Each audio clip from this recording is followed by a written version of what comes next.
Sunday afternoon, very sunny Sunday afternoon in Johannesburg, in the middle of winter.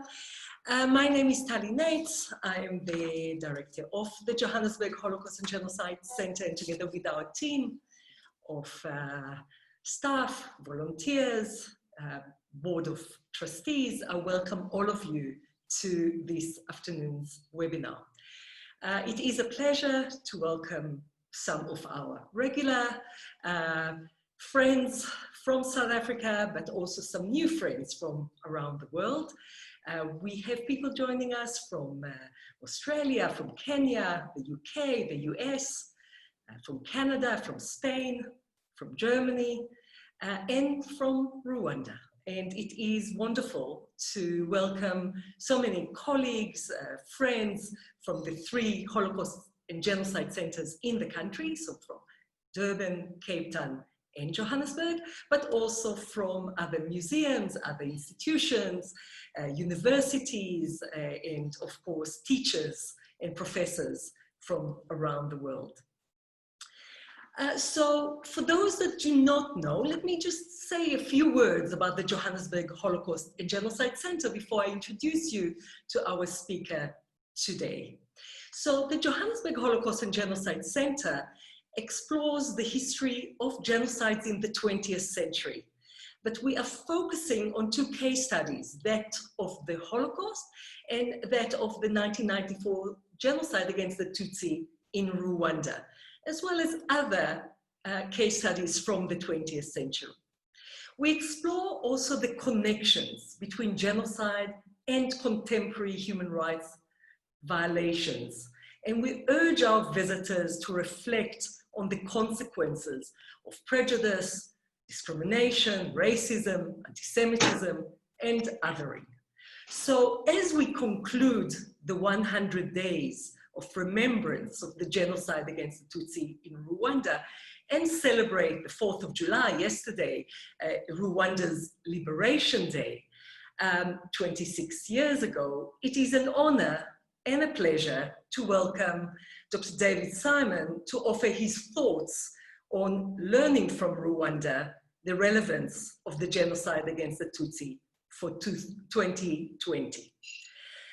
It is wonderful to welcome David, an old friend, or a friend for many years, let's say. And let me introduce David officially to you. David J. Simon is the director of the Genocide Studies Program and a senior lecturer in political science at Yale University. He is interested in how states and societies come to commit and experience mass atrocities and how they can recover from them.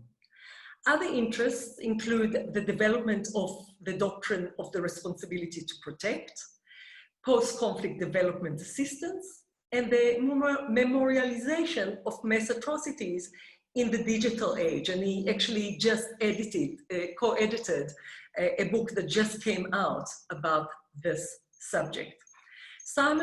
David Simon has served as a consultant for several UN agencies, including UNDP, UNITAR, and the Office of the Special Advisor for the Prevention of Genocide. He holds an A.B. degree from Princeton University and a PhD from the University of California, Los Angeles. We at the Johannesburg Holocaust and Genocide Center worked with David in the past years, and especially worked with him on the Seeking Justice study tour to South Africa and Rwanda, organized by Monash University, Australia and South Africa.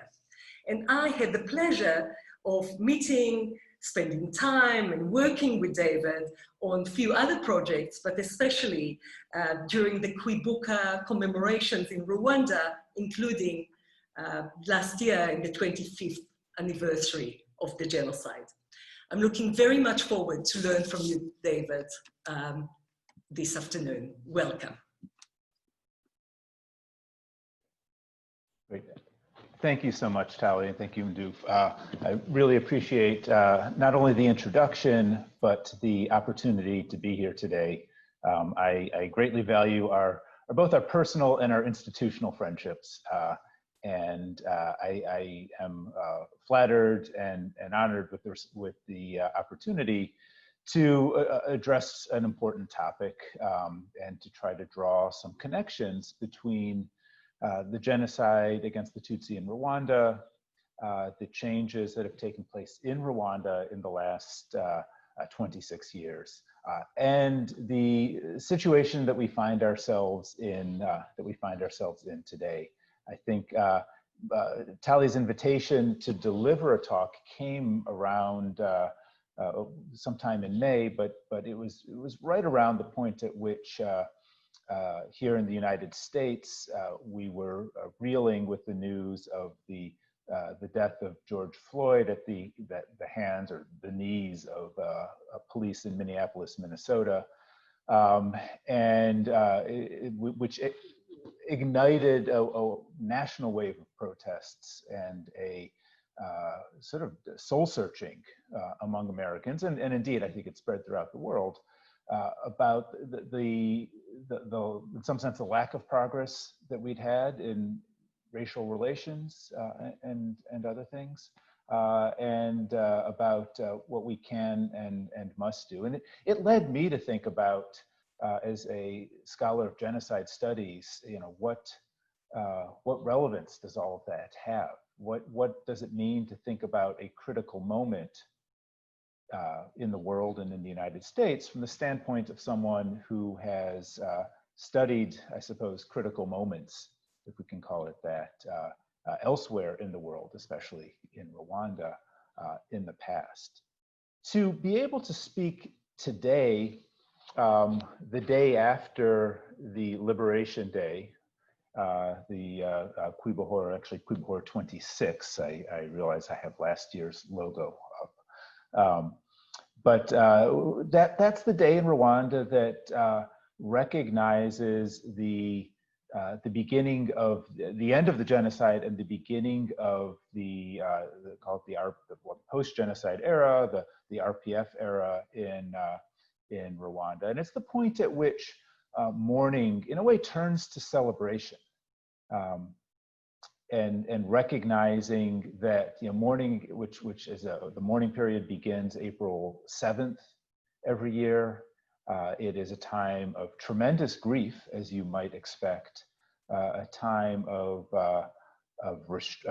emotional restraint, introspection, remembering who has been lost and what has been lost.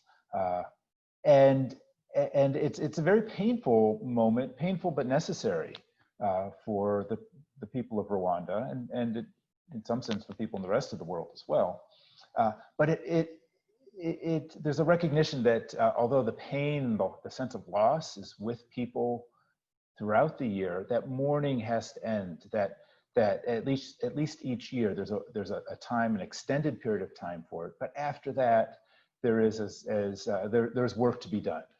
And I think I can quote Paul Kagame from his speech yesterday, who said, "Liberation is not about restoring the past, but creating something fundamentally new and better for all Rwandans." So as mourning turns to maybe not quite celebration, although at times it can feel a little bit like that, it's certainly a recommitment to the post-genocide renewal, accompanied with appreciation, both ritual and genuine, for the RPF and for the Kagame regime.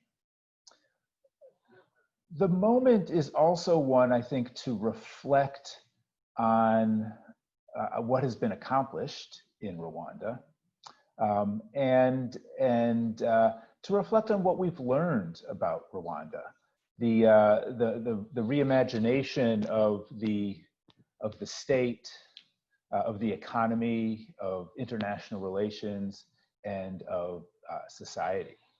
What I'd like to do here today is not so much to catalog those changes and developments within Rwanda. I think they're very important. At one level, they could fill volumes. They are not without controversy within them. But I think that's not necessarily it's very important to consider that catalog and to consider those controversies.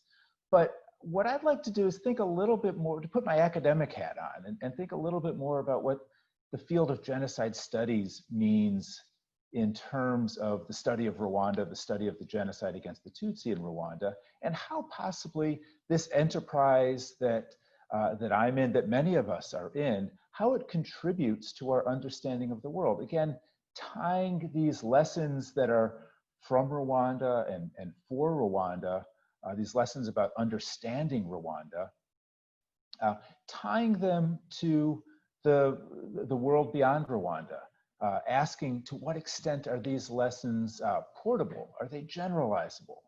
To what extent can understanding Rwanda help us understand our world today? Whether it's a case of genocide somewhere or a risk of genocide, or even otherwise, even these critical moments that I mentioned before. And to do that, my approach will be, as I said, to use this lens of genocide study, and so it becomes genocide studies, I should say, and so it becomes as much a question of how do we know what we know as it is an inventory of what do we know, because I think there's a lot really to be learned from both. So let me begin first by looking back and asking what and how we've learned about Rwanda by thinking about the very important role that testimony has played in our understanding of the genocide against the Tutsi, our understanding of where we are today in Rwanda's recovery. Testimony is about listening to survivors, first and foremost. And I would contend that listening to testimony is in itself an act of anti-denial. It is something, both taking testimony and listening to the narratives, to the things that people giving testimony have to say, is to resist denial, because it is to listen to what happened. After all, genocide was an effort to eradicate not just people, but a people, and all the stories and the thoughts and the communities and the traditions and the culture that went with it. In testimony, all of that is preserved. So as we listen to testimony, we learn, what did it mean to be a Tutsi in Rwanda? What does it mean, what did it mean to be a Rwandan in Rwanda? What did it mean to understand ethnicity in the way that it was lived at a certain time, and then the way that it was manipulated? All of these things evoke the dynamics of genocide, but also beyond that, they evoke sort of the life that was meant to be destroyed in the efforts of genocide, and that would continue to be challenged and destroyed were there not this effort to record this testimony and to listen to what people have to say. I would add that it's important to listen to, beyond simply the critical moments, those elements of perhaps attack and escape and survival, but listen to the full life stories. Taylor Krause, who's pictured here, eliciting testimony from a survivor, is a strong believer of this method, that testimony should be about life stories, about the before and the after as much as the during, and that we have so much we can learn about ourselves if we can listen to the people who have something to say and who were targeted, whose message, whose history was targeted for elimination. What can we learn from these stories? Well, first of all, we gain an understanding of what was lost: the families, the communities, the relationships, and those are things that truly are lost, that were destroyed. And to hear about them is not to resurrect them, but simply to be able to acknowledge the great loss that was endured during genocide. But we can also listen to stories to hear about what was preserved, what values were sustaining How have people come to view, appreciate, devalue, perhaps even, but to view their life, to view the world around them? What traditions are sustaining? In this way, we learn to some extent about the human self, not just of the survivors, but again, about ourselves as well. We learn about survival and sadly about non-survival. We learn about the strength of the human will. We learn about the social dynamics that made survival possible. We learned about what sources of resilience, for example, family or community, enabled people in the moment and in the long haul to realize their existence, their continued existence. And we learned the limits of those sources. We learned that in hearing these stories, we learning what was lost, we learn a little bit about why, essentially what's inexplicable, but we still learn a little bit about it, which is why did some people survive and others perished? But I think testimony gives us one other chance to learn that's very important in thinking about the past and the past 26 years in particular. It gives us insight into the life and the needs after genocide as well. The needs of victims, where they stand, how they have reconstructed their life, how they have reimagined their lives, what is crucial for continuing on, what they expect, what they need from the state, the community around them. And in this respect, testimony is an ongoing process. It's not simply something that's recorded once, maybe stored in a YouTube or in a file, and the deed is done. Rather, it is something that we as listeners must continually go back to, but we also must think of testimony as an ongoing conversation. Needs change, life change. The way people look at the past changes. And that's all a very important part about understanding where we are now. So testimony is an ongoing process, and it's one ultimately that's not just for that sort of narrowly defined category of survivors. I think it is for something, if we expand the idea of testimony, we can expand it to the need to, the idea of witness and narratives, and the need to listen to each other, even for people who weren't alive at the time of the genocide. After all, we're looking at a Rwanda today where more than half of the population, increasingly, far more than half of the population, was not alive in 1994, was born after 1994. The nation was inextricably shaped by the experience of genocide. But what that means is different for different generations. And we need to continue to understand, and the first path to understanding is listening. The second sort of realm of genocide studies that I wanted to reflect on to some extent is, and to think about what and how we've learned about Rwanda and what that might be able to tell us again about Rwanda and about today, is this sort of growing realm in genocide studies and in other disciplines of the study of perpetrators. And it's something that is, there's always a little bit of discomfort. There should be discomfort in talking to and listening to perpetrators, trying to understand perpetrators. But I would contend it's absolutely necessary. My own discomfort was brought to bear on a trip I made to Rwanda when I was I don't know if I was necessarily a young scholar, but my study, my introduction to Rwanda had been fairly recent at that point. And I was trying to make sense of the ebb and flow of the prison population. This is in the early 2000s. There had been a large release of prisoners. And it's very complicated still today to understand, how the prisons were filled up, how the releases were being managed. It was very early in the rollout of Gacaca. So I went to the government offices, the Bureau of Prisons, and the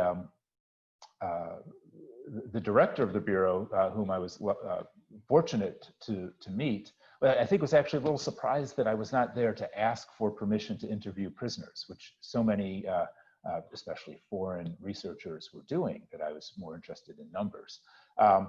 And once I was able to explain all of that to him, he still said, well, he still sort of insisted that later that day I accompany him to an Ngando exercise, a re-education camp for released prisoners, where after sort of trying to express my reluctance to this man, not my disinterest, but my discomfort with engaging in one-on-one interviews with prisoners, with genocidaires, I was suddenly introduced to a room of about 600 prisoners and asked to say a few words released prisoners at that point, and to say a few words. So at that point, I realized it was not for me, it wasn't my realm, or it was, my realization that that was not the realm of interest for my own study was brought home in full force. But it also brought home the extent to which it is an unavoidable dynamic in Rwanda, and the essential element of understanding what it is that led some people to become perpetrators of genocide. There's sort of two levels at which this has occurred. One is to look at the personal level. And I think one of the things that we've learned over time is the role of fear that was bred by manipulation and propaganda that led to a process of polarization, and it led individuals to see the world differently to such an extreme extent that they were willing to do things against which there had previously existed a seemingly inviolable norm. That is, willing to commit violence against neighbors or strangers. Things that there were prohibitions against previously, that there was some process that ordinary Rwandans were wrapped up in. And I think one of the things that several scholars have emphasized was that this created this manufactured fear, real, but cultivated, was a large part of that. To study genocide or perpetration at the individual level is also to think about the choices that individuals made. I think of the seminal work of John Hatzfeld is it's not quadrilogy, but the second book in that series, Machete Season, his interviews with perpetrators, from which we come to understand that yes, these were ordinary people, ordinary men in a Rwandan context, to echo the words of Christopher Browning, who I think is in his study of perpetrators in the Holocaust is kind of the godfather of perpetrator studies in this field. Hatzfeld talks to these individuals who talk about the horrific acts that they committed, and they talk very casually about the process that led them to commit them. And what we see is not just fear, actually, but the choices that they made. And the extent, I think one of the things that comes out every time that I sort of talk about this book with students is a very strong element of peer pressure, the influence of people around them, the influence that echoes the influence of people around us that we have. Omar McDoom, another genocide scholar who's focused on the genocide against the Tutsi, has also addressed this and noted that the people surrounding an individual have tremendous impact on what they do. But we also learn from the personal level, we learn about the moral complexity of perpetration and the complex identities. This is not to say that killing people is somehow morally complex. It's bad, it's evil, it's wrong. But the situations in which some people were compelled to engage in killing, perhaps they felt it was necessary to save their family or even to save strangers. Perhaps their participation was forced. It was necessary to save themselves. Perhaps the identities that people held were also complex. And so one thing we learn from the study of perpetrators in Rwanda and elsewhere is that identities are not so simple as some people were perpetrators, some people were victims or survivors, some people were bystanders, some people were upstanders. All of these categories have rough edges, permeable edges.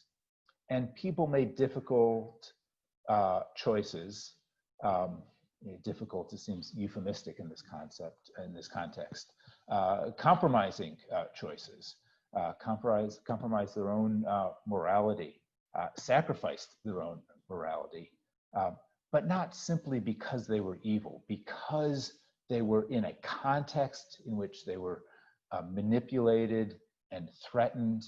And that has to go to some levels we have to look at that level to understand what happened at the personal level. We have to realize that people had free will. They made choices, but we have to consider the context in which those choices were made. So part of doing that then is also to look at the larger levels, to consider perpetrators at a larger level of analysis, certainly at the level of social networks, looking at the leaders and followers. McDoom, whom I mentioned before, has done this in terms of the sort of neighborhood effects, both in the social scientific sense and in the sense of literal neighborhoods. Liane Fuji, the late Liane Fuji, who I think we miss every day in the field, sort of pioneered this notion of social ties, helped determine the roles that people played as perpetrators during the genocide. From studies like these, we learn to appreciate the value of strong communities. And we learn to realize that one of the crucial questions to ask in a time of a critical juncture is are the communities strong enough to uphold the values that they're based upon when they are faced with extreme pressure? And sometimes that extreme pressure is not just the neighborhood or the community around, but the larger political context. Scott Strauss and others have emphasized how political forces, both national and sort of regional or local, at the meso level, he calls it, are so important in understanding the genocide. Strauss and others have noted how essentially local bullies, strongmen, filled the vacuums, the power vacuums that were created by uncertainty on one hand and sort of endless recriminations in this time of uncertainty and fear. Now, excuse me, on top of all of this, we have to appreciate that some perpetrators are simply calculating, mobilizing, and manipulating. Indeed, that is what made the genocide against the Tutsi, or I believe any genocide possible, is that someone is up there planning it.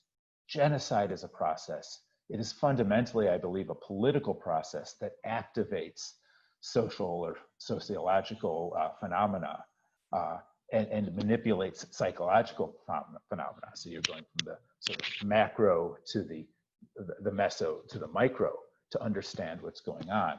But all three of those realms are connected. And one of the things that I think we've learned from studying Rwanda and that implicate or have tremendously important implications for Rwanda and for the rest of the world is understanding this process, this multi-level process, and thinking about the ways in which perpetration then becomes possible as a result of those interlocking processes. Finally, when we look at politics, it's worth asking, what is it in that political realm that makes imagining genocide suddenly possible? There's never a good answer to why. Why does genocide happen? It should never happen. And yet we have to ask that question, why? Why did some people imagine it?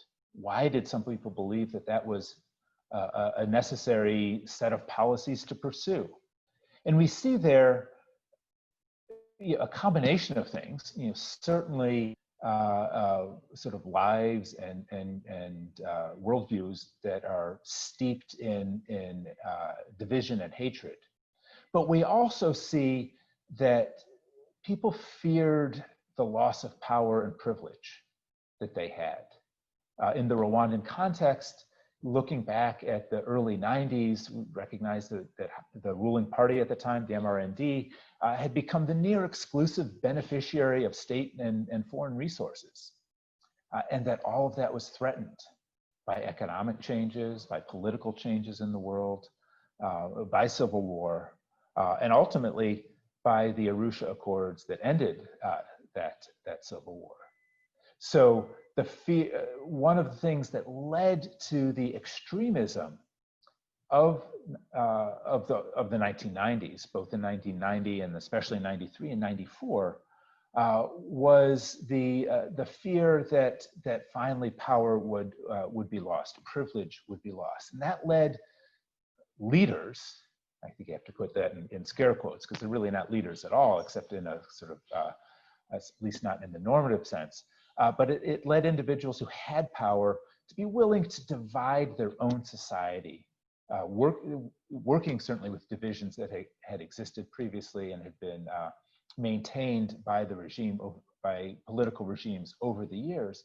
But they recognized, the leaders in the 90s, that dividing society and polarizing people was beneficial, and that it would be necessary to use violence, to encourage people to use violence to accelerate that dynamic, for them to maintain their hold on power and privilege. So how did they do it? Well, they engaged in strategic planning. There's no doubt that the genocide against the Tutsi was a strategically planned enterprise, that it involved a strategy, and we notice from the records of the ICTR, as well as the work of many great scholars, that there was a media strategy, a propaganda strategy that initially targeted the moderates in society. It targeted those common norms that kept people from turning on one another.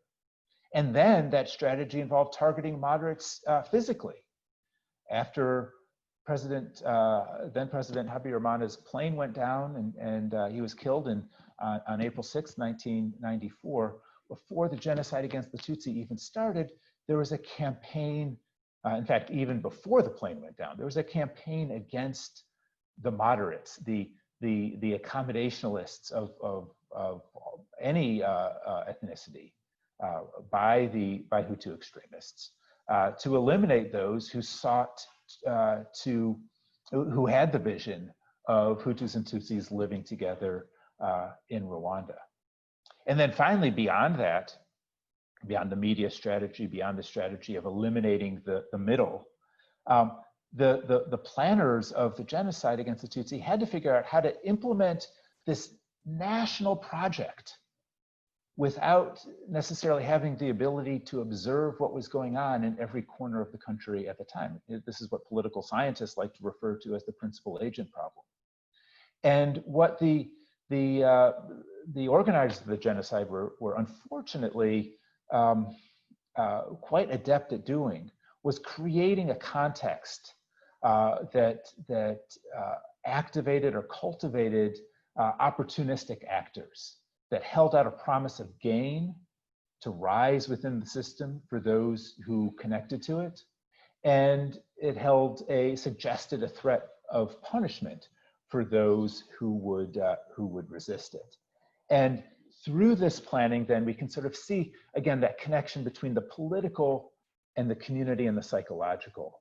And we have a little bit more of an understanding of how this unimaginable, I keep using that word, this unimaginably tragic event came to take place. So how then, if I can sort of pivot slightly, can we think about the applications of what we've learned? What are the applications, first of all, for Rwanda? I would say that reimagining, as I've sort of portrayed it here, has to take into account the lost paths, to go back to this, what we've learned from testimony. Reimagining, the act of reimagination is more than simply reinvention, reinventing society from whole cloth. We're not creating something entirely new. What has to be the challenging task confronting Rwanda is to create a new society that has connections in the right way to the old one, that recognizes the strength and the beauty of what was lost, or what the genocide tried to destroy. And so to do that, there has to be an enterprise of learning from history, confronting history in all its ugliness, but confronting it in its beauty as well. And that means that through listening to people, being willing to complexify history, to try to understand the difficult turns that have happened in the past. Indeed, the complexity of identities, something that I mentioned comes up through perpetrator studies, makes the reimagination task, particularly of the social realm, extremely challenging. And this is true even for the post generations, the post-94 generations. In fact, it's true especially for those post-94 generations who are, who are learning of at some point have to learn as they come of age of these terrible events that happened before they were born, that happened, if the past was another country, in a sense, it happened in another country to them, even though it happened to this country, in this country called Rwanda, in which they are living and growing up. So making sense of that and trying to understand how young people make sense of that, what they hear in their communities, what they hear in their schools, what they hear in their families, how they understand the deep wounds that continue to characterize their families. That's a very important task that must not be neglected. And it's an important part of, and I think in Rwanda, people take this very seriously. I think we have to recognize outside of Rwanda that it's something to be taken seriously as well. If I may turn to another anecdote briefly, and I think Tali may appreciate this because she was there. This was last year at the time of Kubuka 25. We were enjoying a coffee and a break from the commemoration ceremonies and events. And a young man, an American, approached us, heard us talking English, heard, I think, my American accent. And he said, "I don't get it. I don't understand why Rwanda is so wrapped up in genocide. It's such a turnoff," he said. "They need to rebrand themselves." We didn't know where to start with this young man. The genocide is not obviously something to be forgotten. But in a way, he was the post generation as well. He was the post-American generation. He was someone for whom genocide, the genocide against the Tutsi, is something that may have been covered in a history class, but it was not real. And although he had a point that the way the world sees Rwanda it needs to be more than just a place of tragedy, because for many that's exactly what it is, tragedy and tragedy only. He was surely off base that genocide is a matter of the past that has to be gotten over. It's the very complexity of its legacy on everyone's identity that requires constant examination and re-examination. And I think this kind of principle extends to politics as well. It's very important that, and history, I realize I wrote history on my slide. As a political scientist, I think of the politics, but I think the two here are certainly intertwined, because politics must not only delegitimize the genocidal past, it must be self-aware of the risks that are going to be faced in the future, the risks of those dynamics of 1994 somehow re-emerging, not, I think, by the same people, but in a different way. And these are, again, it's lessons not just for Rwanda, but for all countries, really, but especially those countries like Rwanda where atrocities have happened in the past. Part of it is always being aware of your past, knowing your past so that you can have more control over the future.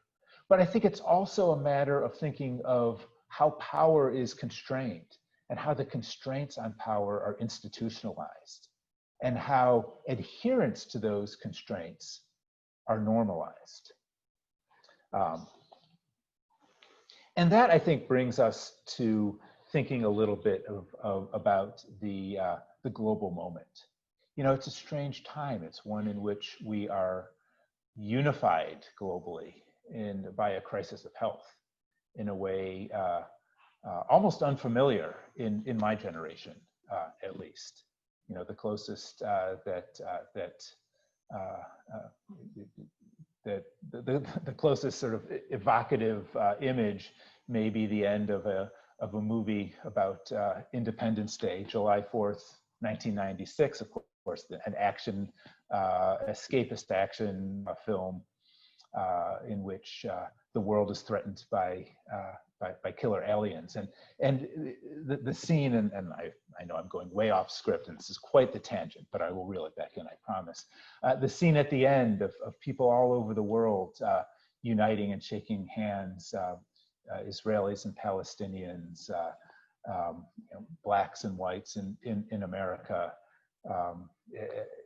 the former enemies in all corners of the world, shaking hands and hugging each other by their ability to defeat the common global enemy. Sadly, that's so far from what we're seeing here. Instead, we're seeing a scramble among countries to monopolize health resources, to monopolize the commons. We see recriminations and accusations across borders about the responsibility. We see a rejection of multilateralism, a rejection by the, I'll use the word so-called leaders in my country, the United States, of the World Health Organization, which could coordinate a better response. And I think actually that fits into a broader trend of a rejection of multilateralism as we see alliances being threatened. We see the withdrawal from international institutions, both of which I think matter tremendously for the project of atrocity prevention that is embodied by the concept of responsibility to protect, but is not self-actuating, is a norm that needs to be held and institutionalized. And in this global moment, we're seeing a retreat from the very institutions that could make that possible. Instead, what we're also seeing are divisionist politics, a nearly universal scourge of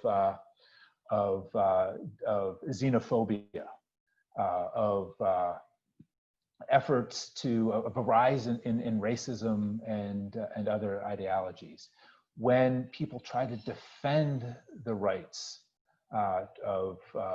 stand up for sort of anti-racist movements, defend the others, defend refugees, they're often met with an increase, not a decrease, but an increase in those very same ideologies that are threatening in the first place. And so now we're left to try to confront ugly pasts. Sometimes that involves challenging monuments, challenging the way history has been thought of before. But we can only do that with the tools that we have available. And those tools tend not to be webinars for everyone, but they include social media with all its imperfections.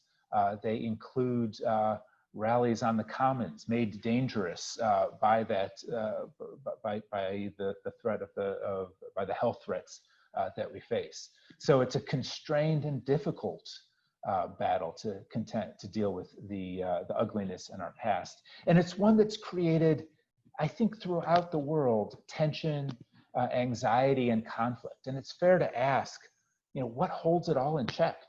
What holds it all in check? How do we keep that anxiety, that tension, and that conflict? How do we keep that from consuming us? And I'm not really sure exactly what the answer is, but I think that there are a few lessons that we can glean from looking at the critical junctures, those critical moments that Rwanda has faced in its past, and that other countries have faced in the past, and that the discipline of genocide studies has helped us to try to understand. So one is to listen to testimony, to listen to one another. The picture that I've displayed on this slide here is of a confrontation last week in my now hometown, but my place of residence, New Haven, Connecticut, where a statue of Christopher Columbus, which had graced one of our loveliest parks, Wooster Square, was removed. And there were protesters and counter-protesters, or I think actually counter-protesters and counter-protesters over this movement. People who wanted, on the left here, people who wanted to keep the monument, and those who thought it was time to destroy it. What's remarkable in listening to the stories that they had, listening to the exchange that they had, was that both of them were making reference to history. Both sides thought history was on their side. That really this debate about the present, this debate about the standing in society, was being framed as a debate about history. And both sides sought to use, I think, oversimplified versions of the past to try to get across their points. So this particular debate that was illustrated in this photo was probably not all that productive. Again, we're using the tools that we have. But in the broader sense, I think it was encouraging. After all, though there was pushing and shoving and punches were thrown, the megaphone was used as a weapon, both orally and physically.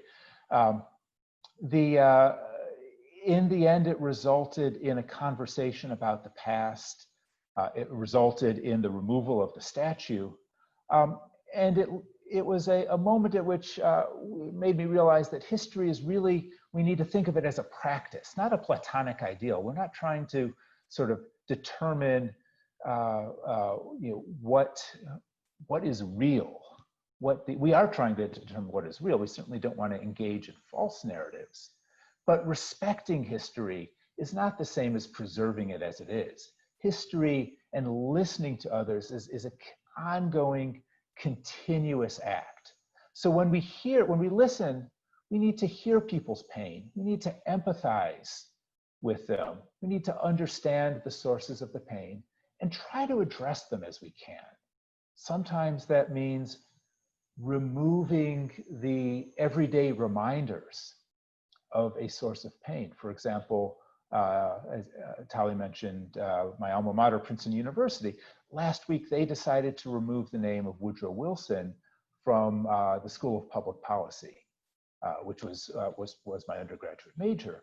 And it was something that when I was in school there, Woodrow Wilson was the person who had thought of the League of Nations. He was the great internationalist. But as more thought to history of the time had been sort of not discovered, but rediscovered, it became more apparent that he was also the godfather of the resegregation of America. He resegregated the federal government, and that he was responsible for instituting a type of apartheid in the United States that would last until 1965, and that was a very difficult legacy for people to, once it was appreciated, for people to have and to be constantly reminded of every time they walked through the doors of a building or looked at the name on their degree. So that type of renewal of understanding of who we are is tremendously important. And in part, it comes from understanding history and then understanding how history influences who we are today. We've also learned from understanding perpetrators, or perhaps to be a little bit more optimistic about it, learning from those who could become, in a darker turn of events, who could become perpetrators. I think part of what we've learned from this element of genocide studies and related disciplines is that if there's a lesson from it, it's that there's a need to engage with the disaffected before they are polarized, to think about the dynamics of polarization, that polarization is an instrument of extremism. They're trying to get rid of the middle. They're trying to undermine the ideals that keep society together, those common norms. And we have to think of ways that we can resist the pulls to extreme, to think about those, the things that bind us together as communities, as nations, and as human beings. Part of that is then to delegitimize the violent turn that we see happening around us. And I think, again, at the very time when I was first thinking about this presentation, we had some of these images going around, one of which, the image on the left here, it's scattered as a photographic shot goes. And it's not necessarily high art, but the context was truly frightening to me. These were Americans in Philadelphia, Pennsylvania, United States, who were mustering for a counter protest against the Black Lives Matter movement, wielding garden implements, not exactly as those in the Rwandan genocide, the genocide against the Tutsi used, but evoking a similarity in my mind anyways. And they were going to go on patrol to make sure that the protesters against the police brutality, to make sure that they didn't sort of step out of line. And that I found extraordinarily frightening to read about and to see images like this. And then just this past week, a similar scene in St. Louis, Missouri in the United States, where a protest was marching to the governor's house, past this couple's house on the way. And so they came out in really the caricature of American style, with a military weapon and a handgun pointed at the protesters as they walked by. This is exactly the sort of turn, the normalization of violence that has to be rejected at a critical moment like these. When it becomes, when these types of sort of vigilante responses become acceptable, it's extraordinarily damaging to the community norms like pluralism and empathy and inclusion that society has to be built on. In a way, there's a debate going on about content moderation on the internet that's been happening over the past month. Should Facebook and Twitter and others moderate, Reddit, should they moderate, punish, exclude certain voices? And I think that seen through this lens, the answer is yes. That certainly there's a threat to speech, but the greater threat in many ways is the creation of these kind of alternative realities online that lead people to believe that what they're seeing is a threat, an existential threat, rather than an expression of hope or a desire for change.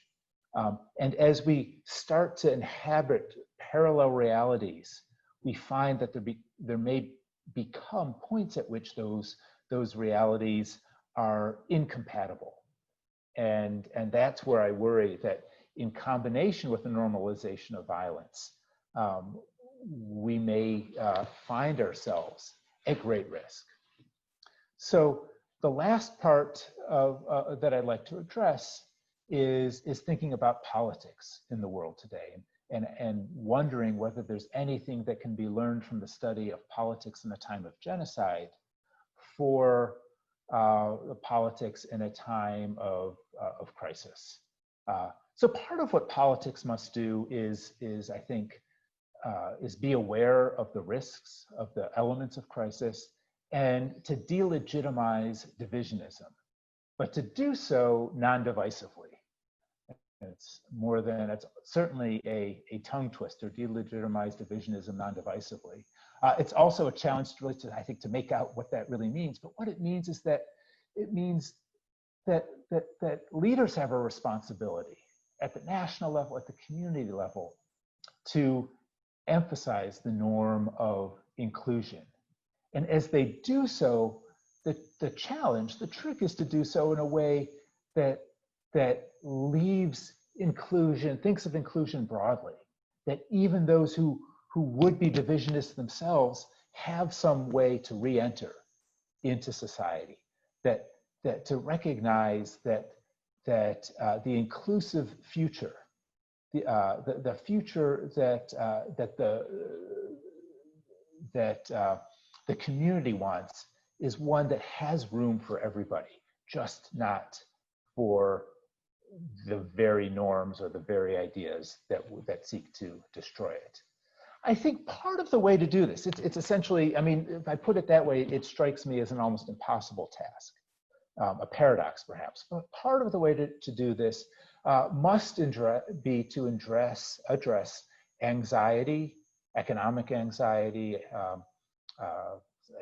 environmental anxiety, and inequality. These are some of the things that are making the world more and more threatening for certain people in a way that has nothing to do with the past, nothing to do with the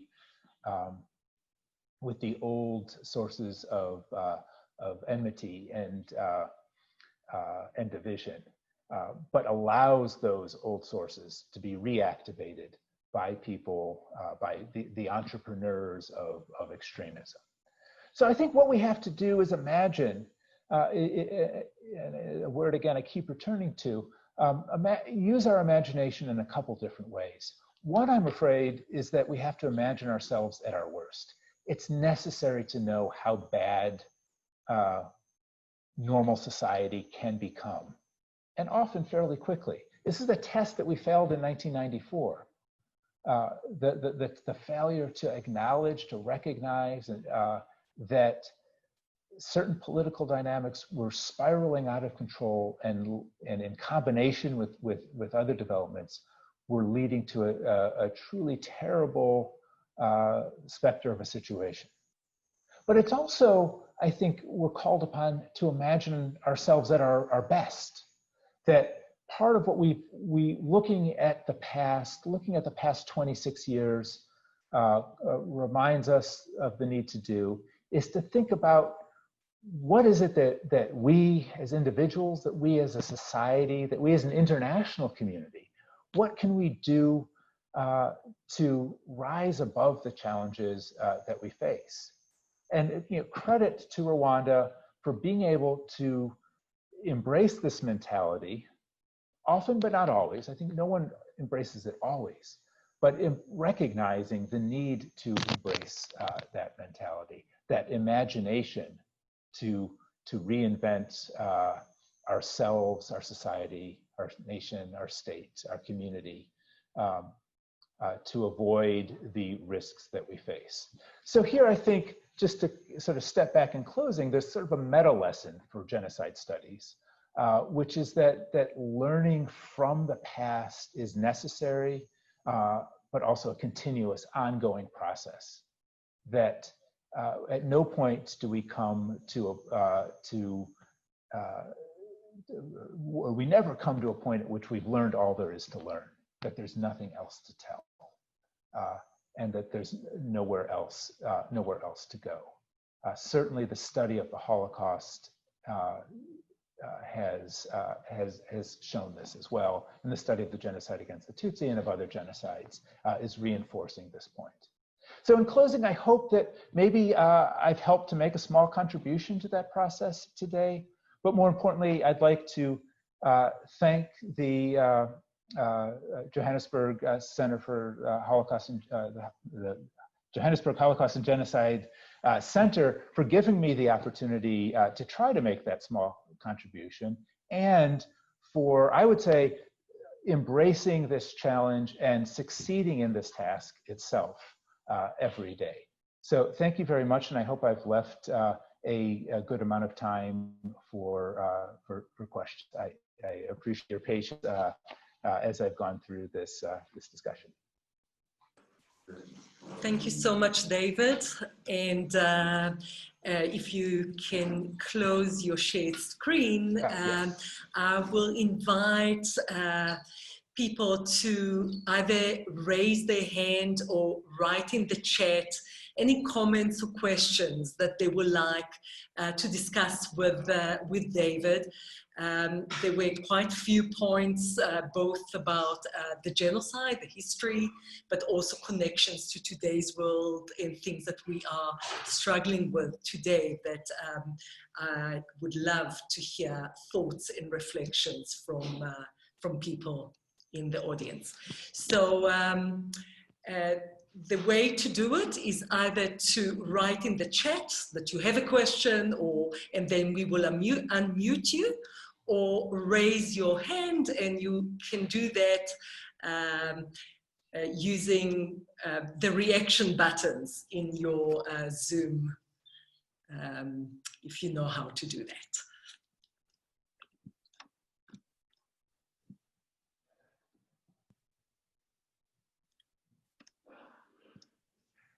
And while people are thinking, there is a raised hand by Itzi.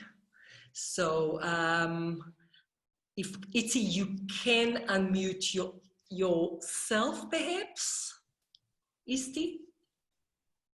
Yes. Yes, we can hear you.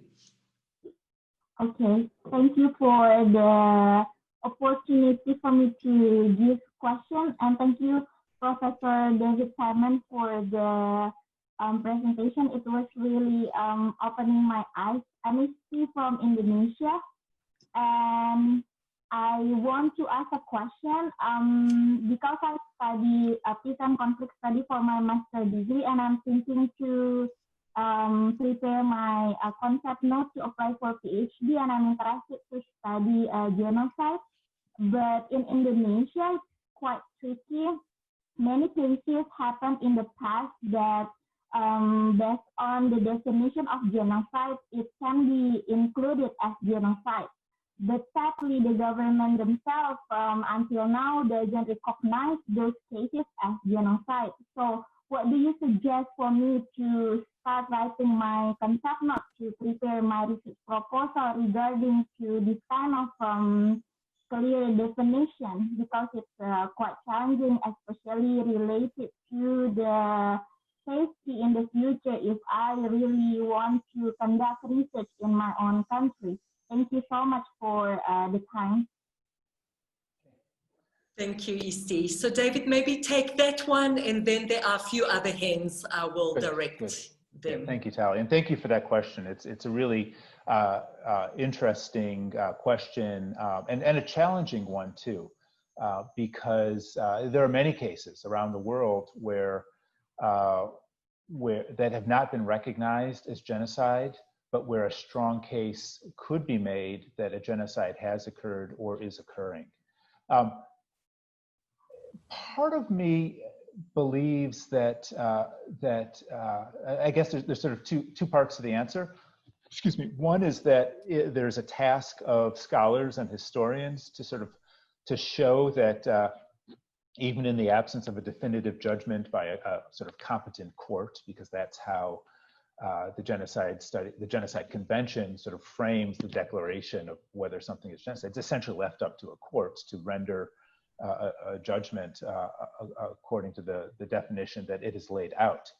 But so short of a court decision, it's up to scholarship to show what elements meet the definition of genocide, presumably using the convention definition. So that's one part of the answer. And I encourage people to embrace that task, or at least to make that inquiry. Sometimes one might discover that what seemed like a genocide maybe isn't.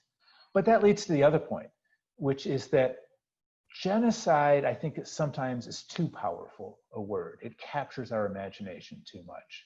And what's often true is that just abominable atrocities have been have taken place, have occurred, have been committed by somebody or some group that needs to be held accountable for those atrocities.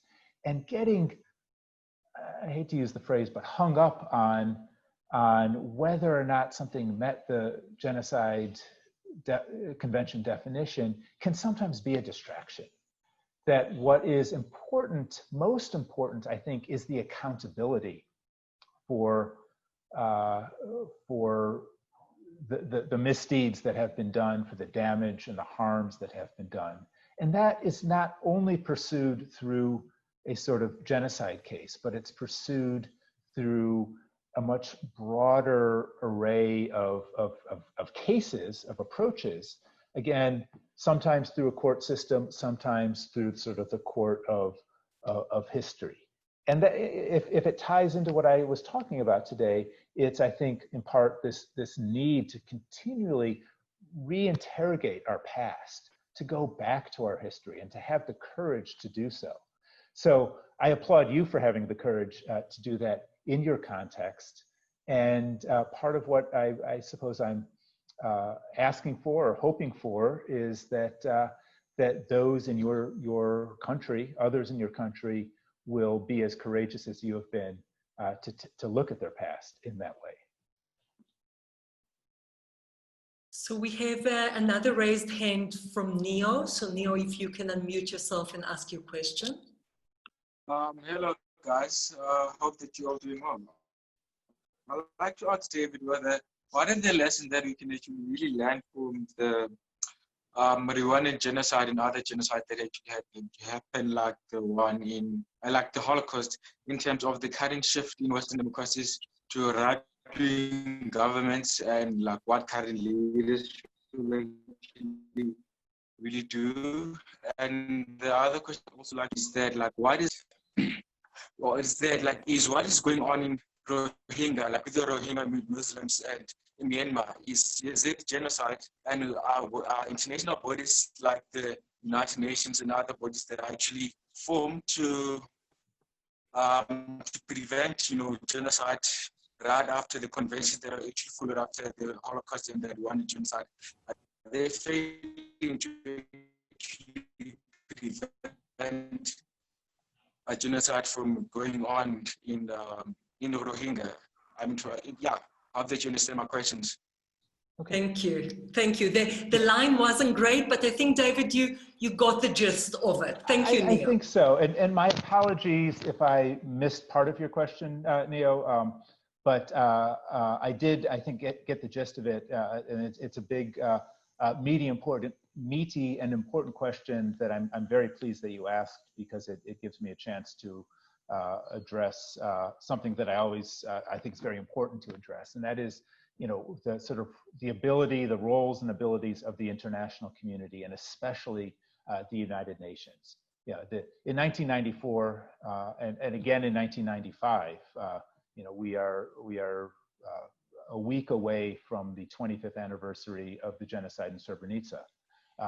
Both of those represent moments of abject, almost complete failure of the United Nations and the United Nations system. Two responses. I have two responses to that. One is, so, and what does that mean for today? Does it mean that the United Nations sort of should go out the window, or we should no longer have faith in them whatsoever? I would argue no. That for one, the United Nations recognized its abject failure to an extent that very few other organizations did specifically to that moment, or ever do in a times of crisis. And the United Nations effectively tried to reinvent itself in many ways through the creation of the notion of responsibility to protect. among, and the creation of the Office of the Special Advisor for the Prevention of Genocide, and to try to have a sort of renewed sensitivity to the prospect of genocide. The other thing that we've learned is that reinvention is not enough. But I think we need to be realistic about why we have sort of continued failures. And again, the example of the Rohingya, as you mentioned, the example of the Rohingya in Myanmar is a disturbing but prime example of the dynamics that we're seeing that characterize the international community. And that's this, that the United Nations is only as good as the sovereign states that comprise it. And not all the sovereign states collectively and equally, but in particular, the 5 sovereign states that possess veto power in the Security Council: United States, Russia, China, United Kingdom, and France. One of the things, and this is just an illustration, we could probably find other dynamics that would implicate other countries, but what we're seeing in terms of the UN's response to the persecution of the Rohingya, arguably a genocide. Again, it's in some sense, I don't want to get caught into that larger debate of is it a genocide or isn't. I've actually called it a genocide, addressed it as a genocide in writing elsewhere. So, but I don't want to get into that discussion here. But what's important is that the United Nations has recognized the possibility of genocide. The Secretariat, the Office of the Prevention of Genocide, which is within the Secretary General's part of our office, they have all tried to address the government. They've called for commissions of inquiry, a special rapporteur, and then, but these sort of acts, this process has been thwarted by the Security Council, and specifically by the vetoes, or more often simply the threats of a veto, by China in particular, that is willing to protect the government of Aung San Suu Kyi and her military allies. And so they've, by doing so, they have prevented the government of Myanmar from being punished for throwing up the simplest of roadblocks to any investigation into what's going on.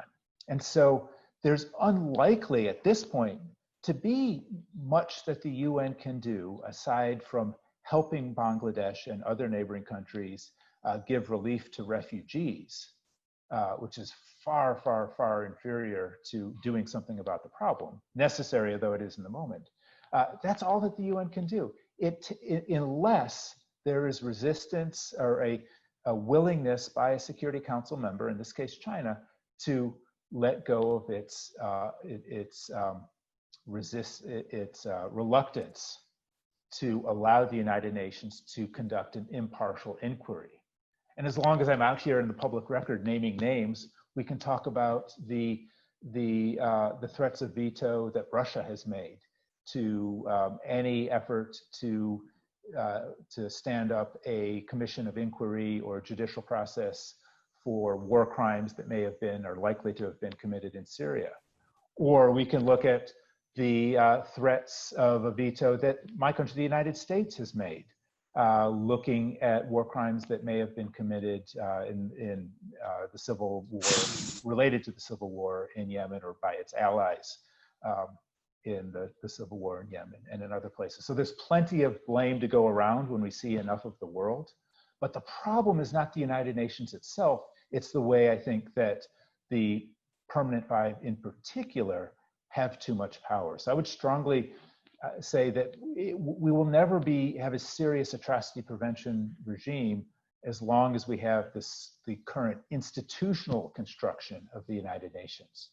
But there's a lot that's going on there. People who would really like to, capable, insightful people with a large amount of technical capacity who are being thwarted at a political level from doing the right thing. Thank you, David. So we have another question from Moritz, And they say, thank you, David, for sharing these insights. My question concerns the terming of the 1994 genocide, the genocide against the Tutsi. I am concerned it silences the other narrative, especially the experiences of the moderate Hutus. What's your take on this? That's a good question. I'm glad you asked that, because I have to confess to a certain amount of ambivalence to the topic, which is that it's a conversation I wish wasn't necessary to have. I think as a genocide scholar that it is technically correct, absolutely correct, to refer to a genocide as a genocide against a certain people or a certain group, certain sets of people. So one could talk about the Holocaust as a genocide against the Jews, but one might also include the Roma and Sindhi and others in terms of whom it was against.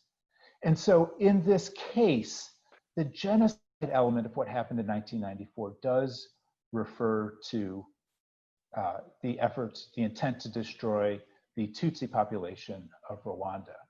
But you are 100% right that the persecution of the moderates, something that I mentioned in my talk, was part and parcel of the process. And the moderates included both Hutus and Tutsis.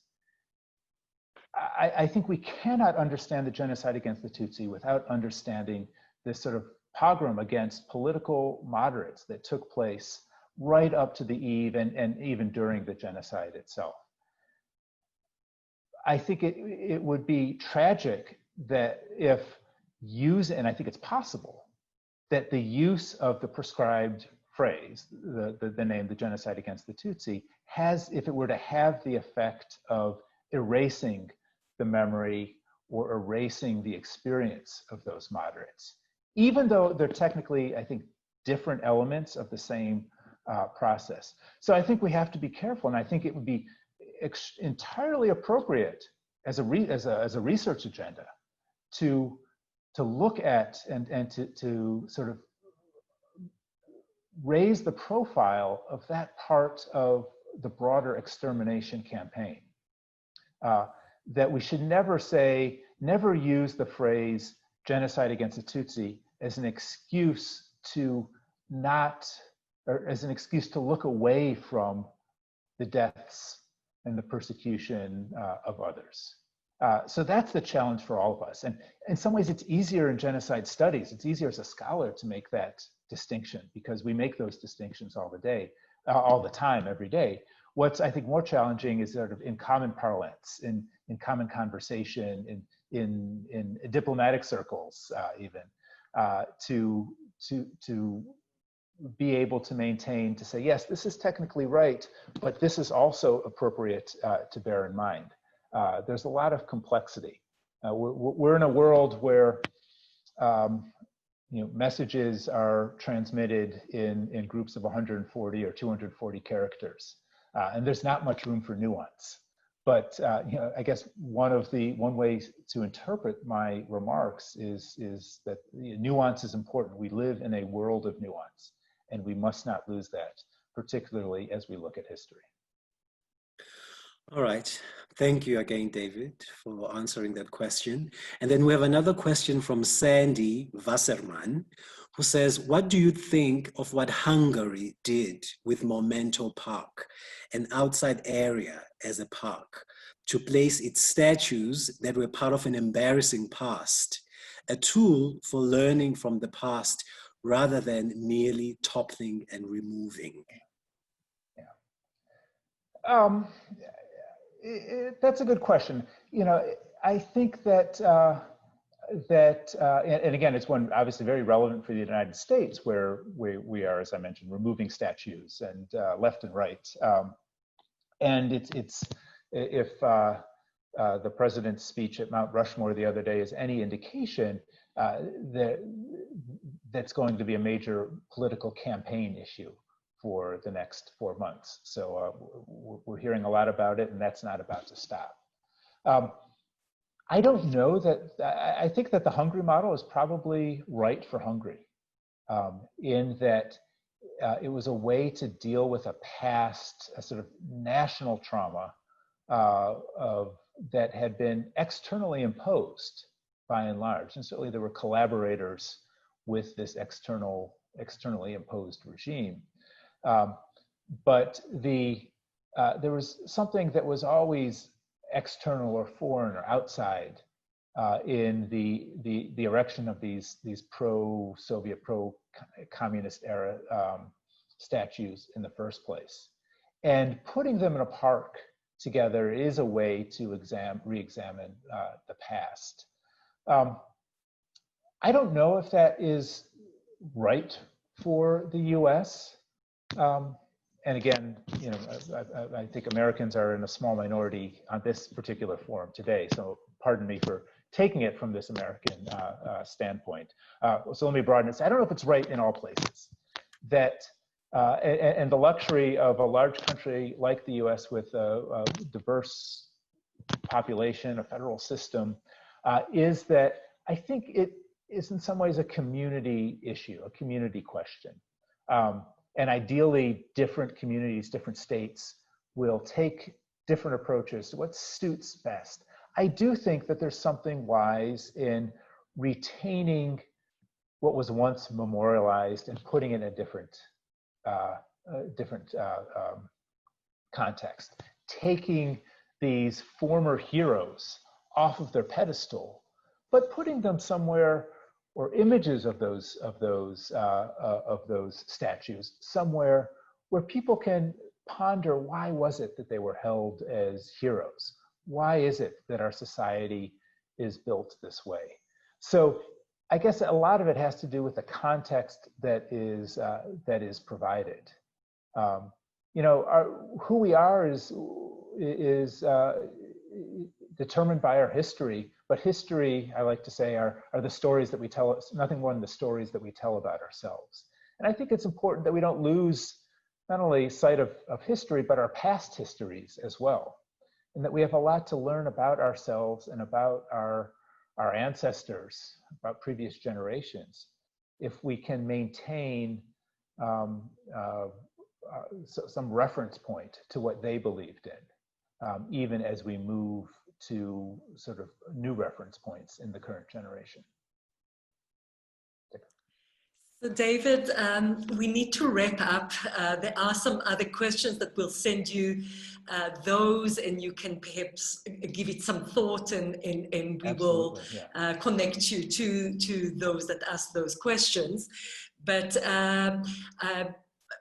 I would really want to thank you for a very thought-provoking and I think very timely discussion, not only about our lessons from Rwanda 26 years later, but how can we make those connections to today's very troubling and challenging world, not only for you in the United States, but throughout the world, and certainly in South Africa as well. So really, I want to thank you for your time on a Sunday. I want to thank every one of you for joining us, thanking all the members of our team that put this webinar together. And please do join us to the series of webinars that we continue to have. And actually the next one is organized by the United Nations that we just spoke about. And the United Nations is organizing a series of events, looking at slavery, looking at difficult past, looking at the Holocaust and genocide. And the next one will be on the 8th of July at 5 o'clock. It's a UN panel. You need to register for it. I will be on this panel together with other colleagues from Rwanda, from the USC Shoah Foundation, and from the United States, from one of the universities. And it will be about museums, memorials, and memorialization after atrocity, communicating a form of ongoing justice. Thank you again. Have a lovely rest of the day, and I hope to see you again next time. Good evening. And Tali, if I can just add my thanks once again, first of all, to everyone who listened and everyone who asked questions, and my apologies if I didn't have time to get to your questions. Please feel free to reach out to me. I'd be happy to continue this conversation. I'm so very grateful to have had the platform to discuss these things that have been on my mind in recent weeks. And I hope that there's been some relevance. And I hope that, as Tali mentioned, that you've found what I've had to say at the very least thought-provoking. Thank you again, Tali. Thank you. And I am aware that there are a few questions, but because of time and respect for everyone, we will send the questions to David, and David will answer those questions, and we will communicate with you. Goodbye, and keep safe. Thank you.